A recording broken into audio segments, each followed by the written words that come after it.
Iowa State Fair is like comparing apples to oranges. It's not even comparison with. Well, you made you made the tourism argument.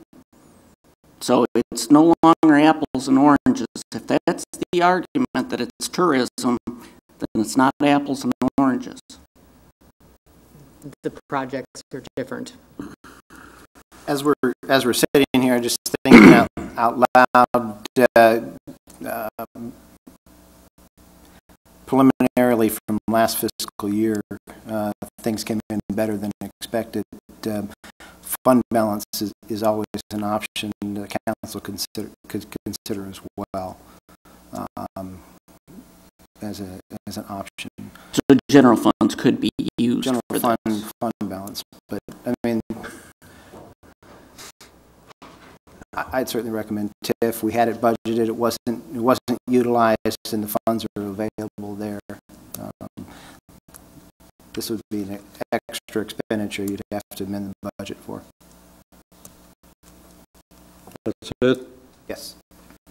Just real quickly, during the past couple of years, have tried to use the little saying that good things are happening here in Muscatine. I think the lighting of our bridge is one of those good things. If you were in attendance at any of the 4th of July activities, Great River Day activities, it was amazing to me how many people were asking about our lighted bridge.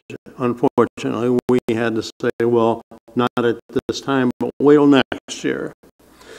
So there is, in my opinion, there is a large number of people who are attracted to that kind of thing here in Muscatine. You are right. Our presentation at the Des Moines Fair, and if that was a huge success. People were stopping by our booth in Des Moines.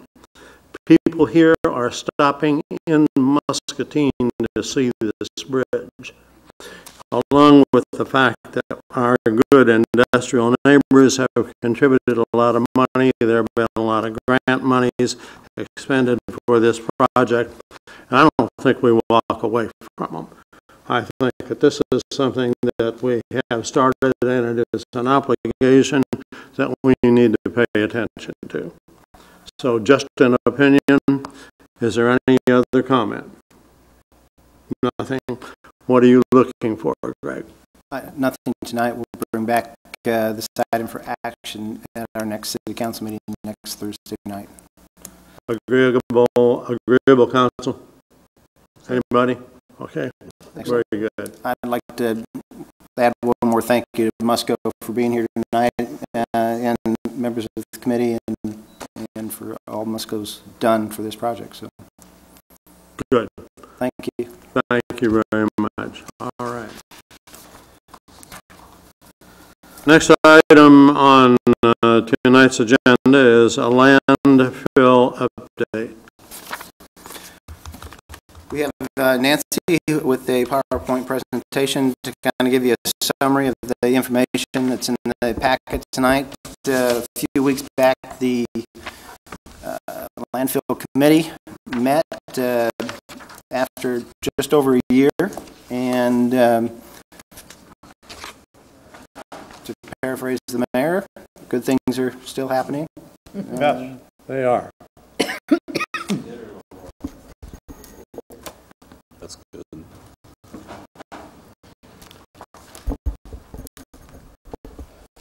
A little more trash talk. The information that went out with the agenda had a memo and 4 pretty detailed attachments with it, but it does give an overview of the status of where we are with the landfill deficit reduction plan. What I've done with the PowerPoint is just kind of summarize the high points, important parts of those handouts. So I refer to the schedules, but I think the PowerPoint will just give a good overview of where we are compared to where we thought we would be on the deficit reduction plan.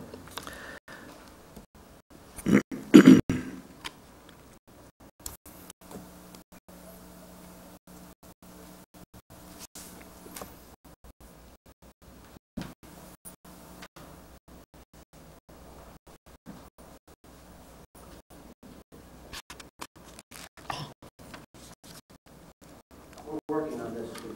Thank you. Got an amplifier. You use stiff money to replace it?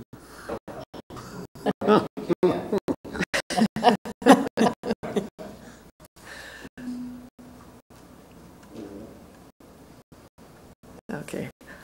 The Schedule 1 in the handout was the original committee's plan to reduce the accumulated deficit. The landfill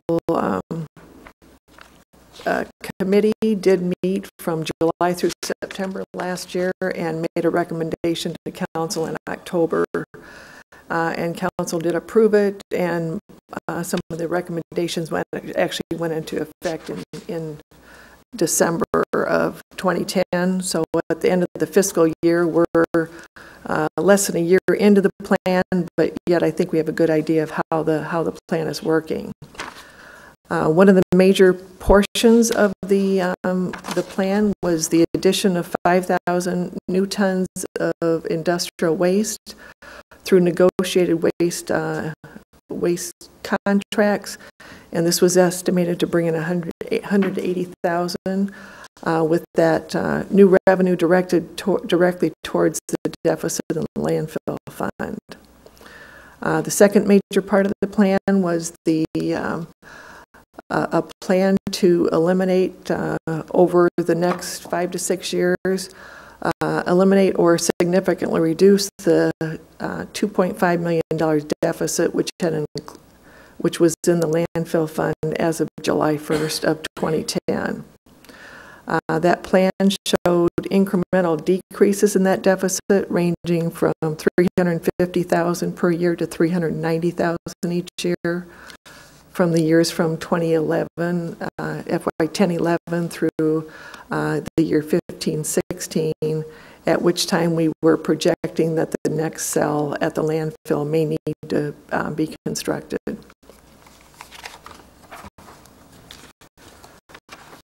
Schedule 2 in the,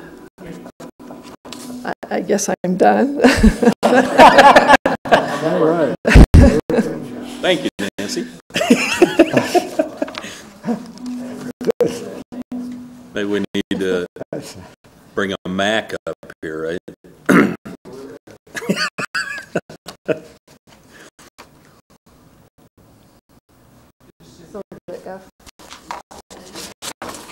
You can turn the thing.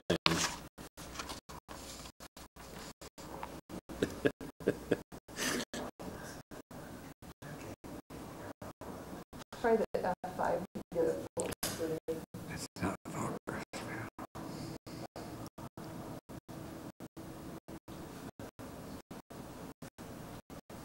Sweet. And we are working on this, right? There we go. The first part of the second schedule in the handout was just an analysis of the actual waste volumes during the year ended June 30th, 2011. The committee was looking at an estimated 35,000 tons in total, with 21,000 at the full $60 tipping fee rate, an additional 9,000 tons at the original industrial contracts, and 5,000 tons for the new negotiated rates. That 5,000 tons, however, was based on a full year under those contracts, and they they didn't begin until December, so that's less than a half of, or just over a half a year. Actual tons came in total of 31,493. The full rate tons, 21,553, was slightly over budget. The original industrial contracts came in under the estimate by 1,620 tons. And the negotiated contracts, although they look like they're under the full year estimate, they are slightly over 50% of the year, which is pretty much in line with where we thought they would be. The next schedule, it shows revenues both to the transfer station and to the landfill based on those waste volumes. So the revenues, the first column is the full transfer station revenue, and that does include the amount that ends up being paid to the landfill fund.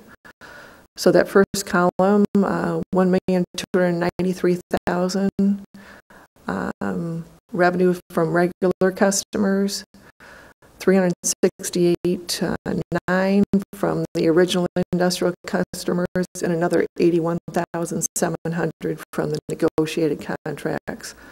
So there was $1,743,000 generated, and our budget estimate at the transfer station was $1.8 million. So it is under our estimate by about $56,000. The landfill portion of that is actually showing that it's under budget by $34,788. That amount of $1.2 million in the landfill fund, that was our city budget estimate. Where on the committee's plan we were showing a full year, which would have been the $1,275,000. Schedule 3 in the attachment is actually pretty detailed. It shows a detail of the individual revenue and expenditure accounts compared to the budgeted amount. And actually at the end it shows the actual ending fund balance.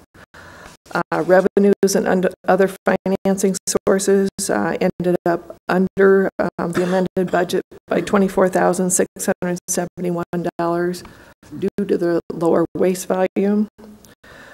The expenditures, however, came in under budget by a larger amount, $99,530.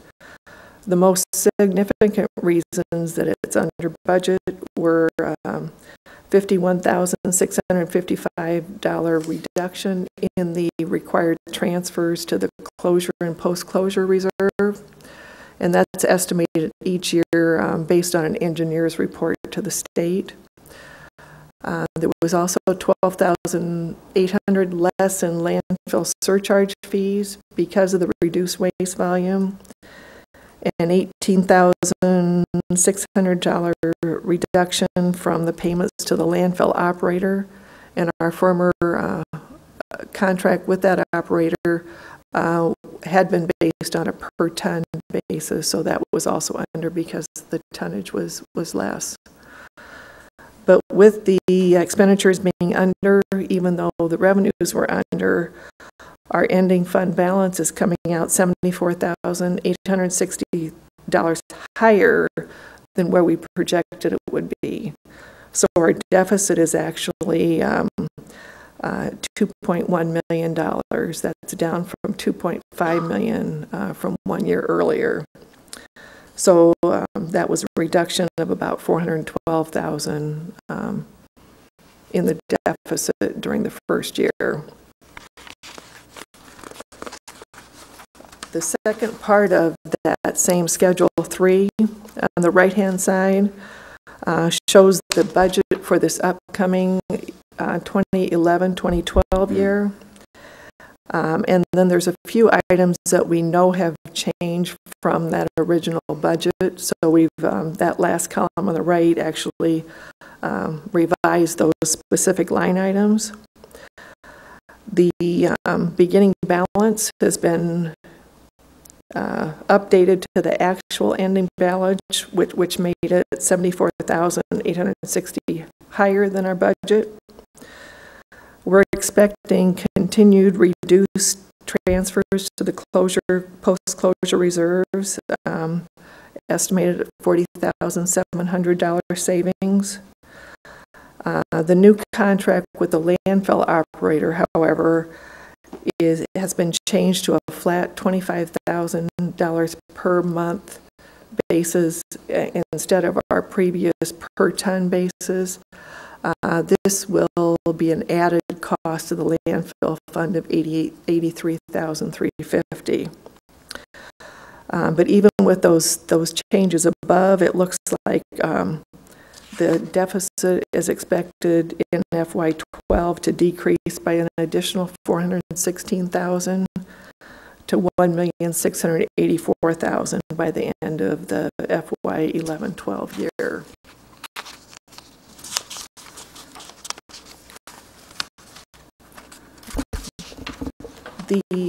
The last schedule, and this is it's related to the landfill deficit, although a little indirectly.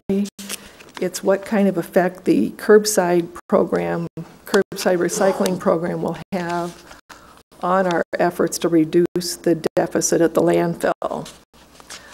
That deficit reduction plan was based on adding new waste volume. However, one of the effects of the curbside program is to reduce the waste volume from the city's residential customers. That schedule, Schedule 4, there's actually 3 sections of that schedule. The first is shows the tons of waste collected every year by the city refuse collection vehicles, and that's shown for 4 years plus the most recent 2 months. The middle section of that report shows the tons of waste recycled from the former city drop-off program, as well as the one remaining recycling trailer still located at the transfer station. And the far right-hand side of that schedule shows the tons of recycled material from the curbside recycling program after its first 5 months of operation.